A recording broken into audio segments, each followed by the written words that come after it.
அனைவருக்கும் வணக்கம். இன்னைக்கு நம்ம எதை பத்தி பார்க்க போறோம்னா, தமிழக வெற்றி கழகம் இன்றைக்கு ஆளும் தாவேகா அரசு தமிழக மக்களின் மூளை செலவை செய்யும் வேலையை பார்க்குறாங்க. அவங்க என்னதான் மக்களுடைய மூளையில கொண்டு செலுத்தி அவங்கள மடமாத்துறாங்கிற விஷயத்தை தான் பார்க்க போறோம். வாங்க வீடியோக்குள்ள போவோம், தெளிவா பார்ப்போம். இப்ப என்னன்னு பாத்தீங்கன்னா, திட்டங்கள் எல்லாம் செயல்படுத்திட்டாங்க. சொன்னதை செய்த முதலமைச்சர் திரு விஜய் அவர்கள் என்னென்னலாம் செஞ்சிருக்காருன்னு பார்ப்போம். என்னென்னலாம் அவரு சொன்னாருங்கிறதையும் பார்ப்போம். அவர் சொன்னது என்ன? மகளிருக்கு 2500 ரூபாய் தருவோம்னு சொன்னாருங்களா? சொன்னாரு. ஆனா என்ன செஞ்சாரு? 1000 ரூபாய் பெண்கள் உரிமை தொகை கொடுக்கப்படுது. 2500 ரூபாய் இன்னும் கொடுக்கல. ஆனா வாக்குறுதி நிறைவேற்றி விட்டதாக இன்ஸ்டாகிராம்லயும் ஷார்ட்ஸ்லயும் வீடியோக்கள் பரவுது. சொன்னதை செஞ்சிட்டார். மக்களுக்கு புரியுமா புரியாதான்னு அது தெரியல. ஆனா இதுதான் நிதர்சனமான உண்மை. 1000 ரூபாய் கொடுக்கறது உண்மை, அதுல எந்த மாற்று கருத்தும் இல்லை, அதை யாரும் மறுத்து பேசல. ஆனா உரிமை தொகை கொடுக்கப்பட்டு விட்டது அப்படின்னு மொட்டையா கடத்துறாங்க. இத கொண்டு சேர்க்க வேண்டிய கடமை ஒவ்வொருத்தருக்கும் இருக்கு. ஏன்னா மக்களுக்கு அவங்க விஜய் எது செஞ்சாலும் சரிதான் நம்புற மனநிலையில இருக்கிறவங்கள மாற்ற வேண்டிய, இதுதான் சரி இதுதான் தவறு என்பதை சுட்டி காட்ட வேண்டிய இடத்துல நாம இருக்கோம். அதே போல இப்ப அடுத்து என்ன பண்ணாங்க? இலவச மின்சாரம் 200 யூனிட் கொடுப்போம்னு சொல்லியிருந்தாங்க. ஆனா செஞ்சது என்னங்கிறது நாடறியும் உலகம் அறியும். 500 யூனிட்டுக்கு மேல போனா அந்த 200 யூனிட் மின்சாரம் இலவசம் கிடையாது. 500 யூனிட்டுக்கும் குறைவாக வரும் அட்டைதாரர்களுக்கு, பயணிட்டாளருக்கு உண்டு அப்படிங்கிறது தான். ஆனா அதுல நிறைய சிக்கல்கள் இருக்கு, அதுல நிறைய பிரச்சனைகள் இருக்கு. அதை அறிவார்ந்த சமூகம் அதனுடைய அவங்க அறிவிச்சதை கூகுள்ல போய் பதிவிறக்கம் பண்ணி தெளிவா படிச்சு தெரிஞ்சுக்கோங்க. அவ்வளவு விஷயங்கள் இருக்கு. ஏன்னா ஒவ்வொரு 100 யூனிட்டுக்கும் அதனுடைய தொகையினுடைய அளவு மாறும், பிரைஸ் மாறிக்கிட்டே இருக்கும். இதை நீங்க போய் பார்க்கும்போது தான் தெரியும். மேலோட்டமா பார்க்கும்போது அழகா இருக்கும். ஊர்ல ஒரு பழமொழி சொல்லுவாங்கல்ல, ஆளுதான் அளவு, உடைச்சு பார்த்தா இதா இருக்கும் அப்படிம்பாங்க. ஒன்னும் செயல் இல்லம்பாங்க. அதே போல ஆள் அளவாதான் இருக்காரு, ஆனா செய்யறது எல்லாமே ரொம்ப கேவலமா இருக்கு. இப்படி பாத்தீங்களா? இது 2 திட்டங்கள். இதோட அடுத்து விவசாயம், அதுலதான் நல்லா சரியா நிறைவேற்றிட்டார். அதையும் நிறைவேற்றி மக்கள் மத்தியில இன்னைக்கும் விவசாயிகள் போராடிக்கிட்டு இருக்காங்க. அதுவும் டிஎம்கே தூண்டுதலின் பேர்ல, திமுக தூண்டுதலின் பேர்ல போராடுறாங்க அப்படின்னு சொல்லி சட்டமன்றத்தில் கூட அறிவிச்சார் தமிழக முதலமைச்சர் அவர்கள். அதே போல விவசாயத்துறை அமைச்சர் வெங்கட்ராமன் என்ன சொன்னார்னா, நான் தமிழ்நாடு பூரா சுத்தி வந்துட்டேன், அப்படிலாம் எதுவும் இங்க போராட்டம்லாம் நடக்கல, இதையெல்லாம் கருத்து உருவாக்கம்னாரு. இதை நம்புற மக்கள், இதை பாக்குறவங்க நம்புனீங்கன்னா நானும் ஏத்துக்கிறேன். எல்லா இடத்துலயும் விவசாயிகள் போராடிட்டு இருக்காங்க. இவங்க அறிவிச்சது என்ன? 5 ஏக்கருக்கு குறைவா உள்ளவங்களுக்கு கடன் தள்ளுபடின்னு சொல்லியிருந்தாங்க, விவசாய கடன் தள்ளுபடி.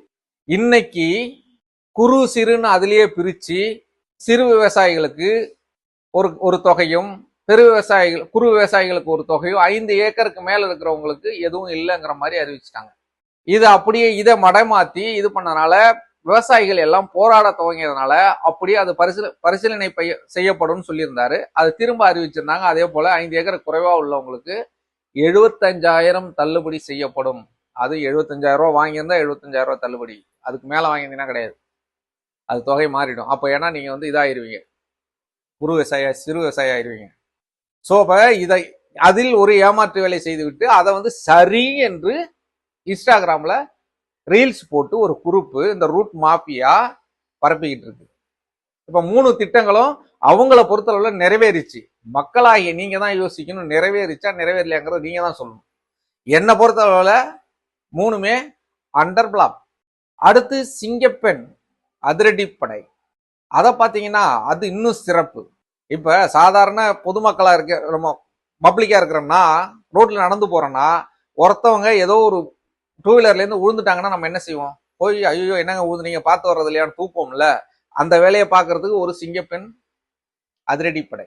அவங்களுக்கு எந்த சலுகைகளும் கிடையாது, அவங்களால கேஸ் போட முடியாது, தண்டனை கொடுக்க முடியாது, கோர்ட்ல கொண்டு ஏற்றி நிறுத்த முடியாது, எதுவும் செய்ய முடியாது. அவங்க தகவல் சொல்லலாம், காவல்துறைக்கு தகவல் சொல்லலாம், இதே மாதிரி இங்க ஒரு அசம்பாவிதம் நடக்குது, கேளுங்க, கேஸ் போடுங்க அப்படின்னு சொல்ல முடியும். அவ்வளவுதான். அதுக்கு ஒரு படவை. அதுவும் பிளாப்பு. அடுத்து தாய்மாமன் சீர், தாய்மாமன் சீர் என்ன? தமிழகத்தில் பிறக்கும் குழந்தைகளுக்கு எல்லாருக்கும் தாய்மாமன் சீர் தங்கம் கொடுக்கப்படும். அதுல மட்டும் தப்பிச்சிட்டாரு. என்ன தப்பிச்சிட்டாருன்னா, இவ்வளவு கொடுப்பேன்னு சொல்லாம தாய்மாமன் தங்கம் கொடுக்கப்படும்ட்டாரு. இப்ப அதுல 1 கிராம் தங்கம் ஓகே கொடுக்குறீங்க, ஏதோ எனிவே வாழ்த்துக்கள். இன்னைக்கு தங்கம் விற்கிற விலைக்கு 1 கிராம்ங்கிறது இன்னைக்கு 14-15 ரூபா வந்துடும் இன்னைக்கு எப்படி பார்த்தாலும். So anyway happy.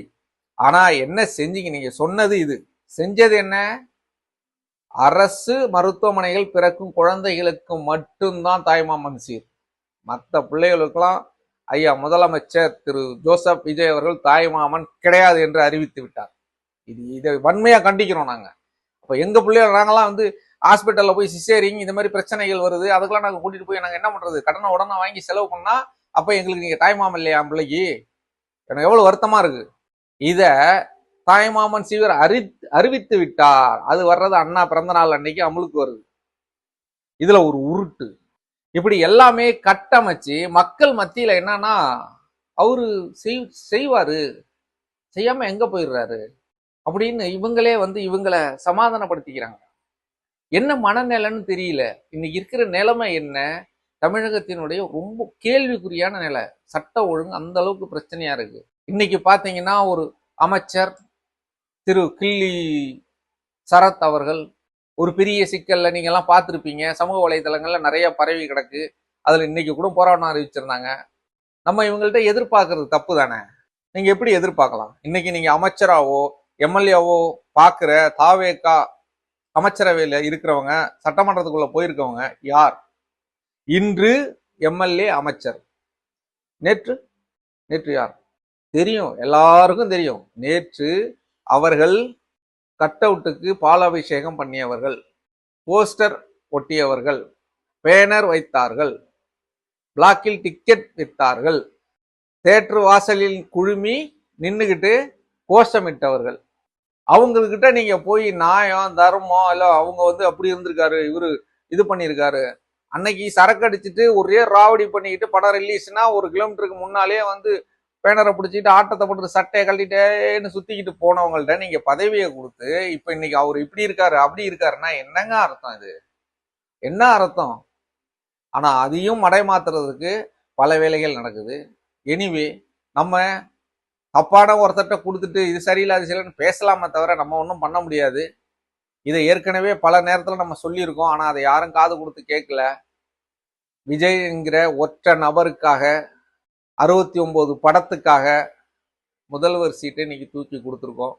எனிவே எல்லாரும் சந்தோஷமா வாழறோம்னு நம்புவோம். அதனாலதான் இன்னைக்கெல்லாம் சில பிரச்சனைகள் வந்து பெருசா ஓடிக்கிட்டு இருக்கு. நிறைய பிரச்சனைகள் போயிட்டு இருக்கு. பேசணும்னா பேசிக்கிட்டே இருக்கலாம்.